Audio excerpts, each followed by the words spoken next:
wetu Yesu Kristo, wapadri wenzangu, watawa mlio hapa wa kike na wa kiume, na nyinyi waumini, kwanza tunamshukuru Mungu aliyetuwezesha kipindi cha Kwaresma kutenda aliyotaka tuyafanye, hasa kufunga, kusali na kuwajali wale wahitaji. Bila shaka tumejaribu kwa kadri zetu. Wale waliosahau sasa tunawakumbusha, sio mwisho wa mambo mazuri kutendwa. Pia wale ambao leo mmeshiriki hiyo njia kutoka pale South mpaka hapa kuongozwa na Father Vincent mpaka sasa, na mlio hapa sasa hii, naomba tukitaka kuelewa fumbo la leo kabisa kama wanadamu, tutakuwa tunajidanganya, kwa sababu ni fumbo la Mwenyezi Mungu. Lakini uwazi wa neno hili ni kwamba wakati ule Mungu aliamua kuja, kurudi kwetu, kurudisha upendo wake kwetu sisi, kulingana na vile alivyoumba. Akasema anatuumbe mwanadamu kwa sura na mfano wetu, alafu pendo langu kwake mwanadamu, lakini ataamua kunipenda. Maana tulipewa ule utashi, ile akili, hakulazimishi kumpenda. Kwa hivyo kama mmekuja leo hapa kwa uamuzi wenu, tunashukuru Mungu. Sasa huo uamuzi wako, hiari hiyo ya kuja kusikiza mapenzi ya Mungu, naomba uiweke wazi, ili uwe mwanafunzi wa Yesu kwa yale ambao tumetenda wakati huu wa mfungo, yale ambao yanaendelea sasa na yatakayoendelea katika Juma Kuu. Ni kipindi katika mwaka kinatuinua, kinatuweka tuweze kujitambua tuko wapi katika imani, katika mapenzi ya Mungu tuko wapi. Karibu tunakaribia kilele sasa, tunakumbushwa tunapoingia hapo, tuko tayari kujikumbusha yaliyo katika hali ya kawaida ya maisha yetu. Tukisoma katika Marko 7 mstari wa 14 mpaka 23, kuna mambo huyu mwinjilisti aliandika, lakini nikiangalia kama padri katika karne ya sasa na katika jimbo letu na katika parokia yetu, naona mengine yanatufuatafuata. Kwa mfano katika somo hilo ambalo pia linatoka pale, Mungu ayupa mwanadamu akamweka katika ile bustani nzuri sana, akaweka mti wa mema na mabaya na mti wa uzima wa milele, lakini mwanadamu akadanganyika, akaenda akachukua yale maovu yale, akamwasi Mungu. Je, bado katika kufunuliwa haya, wale walikuwa hamjui Yesu katika mwili, katika umwilisho wake Mungu mtu, bado sisi ambao tumefunuliwa mpaka leo, tumeyasoma Biblia, zimeandikwa ile kitabu, duka letu la vitabu pale njiani limejaa vitabu, tumehubiri mambo mengi, bado na mashaka yapi katika Kristo? Udhaifu wangu na wako uko wapi katika kumfuata Mwenyezi Mungu? Ndio jambo la muhimu. Ukishagundua hapo, hatuwezi kumfuata Mungu vile tunavyotaka tu. Tunamfuata vile anavyotaka kwa mapenzi yake, vile alivyofanya mapenzi ya baba yake, akavumilia. Leo anaingia Yerusalemu, anashangiliwa kwa hayo matawi ambao sio bunduki, sio mishale, sio mawe, na pia amepanda punda, mnyama tu wa kubeba mizigo, mnyama si wa jeshi kama farasi, wala hana chochote kule cha kuua mtu, na watu wamemshangilia, wanamtambua Hosana, yani tuokoe Masihi, tuokoe, tunahitaji msaada wako. Tunahitaji Mungu aje aishi ndani ya mioyo yetu, atukamilishe sisi wanadamu. Tunahitaji roho ya milele. Tunahitaji pia umoja unatuunganisha tunapokuja pamoja.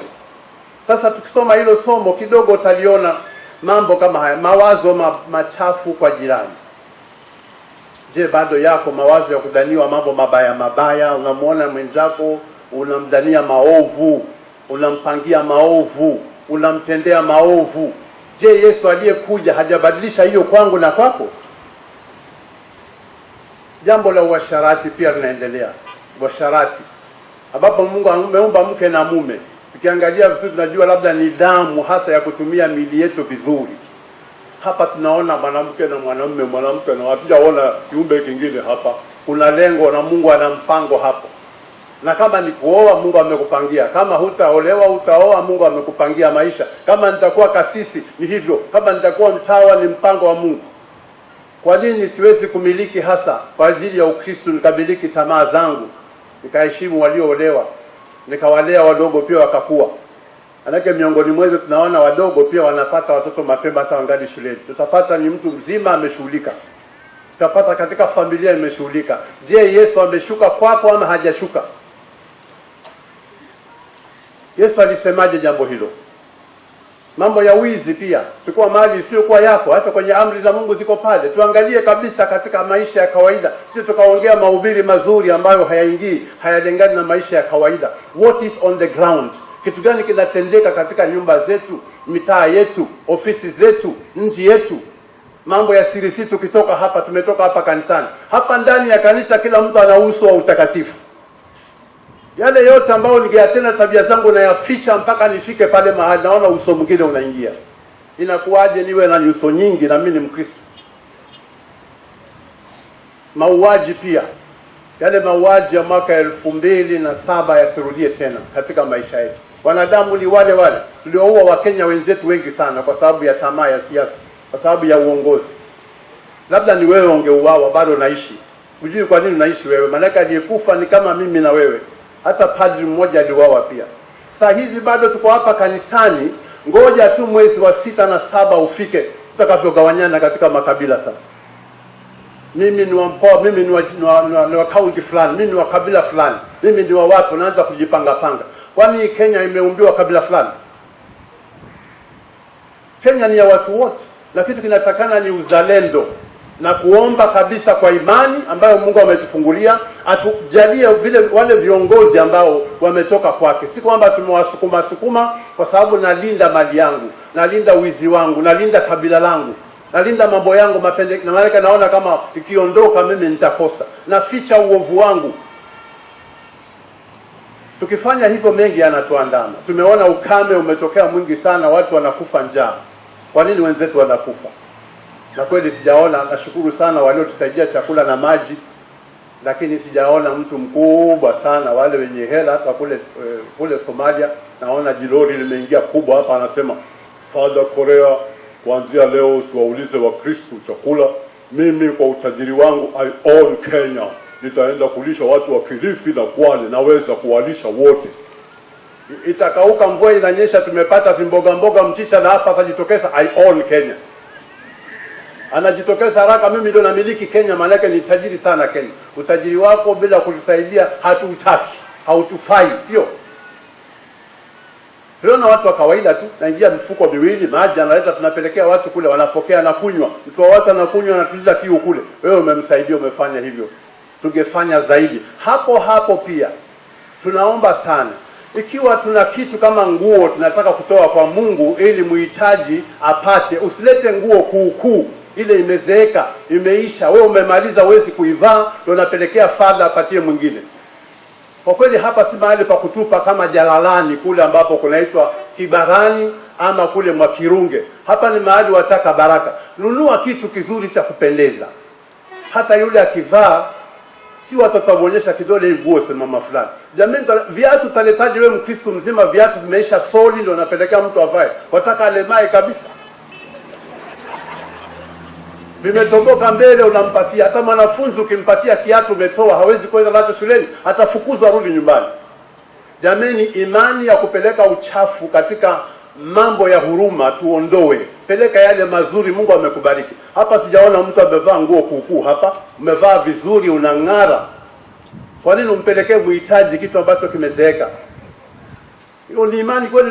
Hiyo haitoki katika Biblia hii. Ndio maana nimeona hata mambo yanabadilisha mambo. Tunabadilisha mambo ya Yesu kupendeza sisi wenyewe, kutuvutia upande wetu. Kwa kuwa nyumba imejaa, store imejaa, nataka nipunguze, nipelekee Father Korea, hizo zingine atajua mwenyewe. Si kwamba ajue mwenyewe, unampa Mungu. Na Mungu anafurahi, anakubariki, anaweka akiba mbinguni. Hapana hapa tuchome, tukichoma hapa kwenye takataka unapata baraka gani? Na lingine ambalo tunaangalia on the ground, mambo ya adultery pia kwa pale, mambo ya uzinzi tumeangalia pale, uaminifu katika agano la ndoa. Uaminifu katika agano la ndoa. Mungu amekubariki, utulie hapo, muombe akuongoze, hajashindwa. Mungu ameweka agano mpaka kufa. Muwe pale. Utengano mpaka kifo tu atenganishi. Analinda, anaweza. Hili jambo linatatiza. Watu wanakosana, wanataka kuumizana, watu wanakosa kupendana. Ushawahi kuweza? Hili jambo linatatiza. Watu wanakosana, wanataka kuumizana, watu wanakosa kupendana. Ushawahi kuona mtu ambaye si mwaminifu katika ndoa, anaiba huku na huku, akija nyumbani vile alivyo mdanganyifu? tulia kwa mumeo, tulia kwa banako pale. Muombe Mungu, ulishasoma sema mbele ya watoto, fungeni masikio sasa. Muombe Mwenyezi Mungu, umwambie kwamba Mungu uliyetuunganisha ndoa, naomba mke wangu awe ndiye mrembo kuliko wote. Awe ndiye mwenye ladha kuliko wote.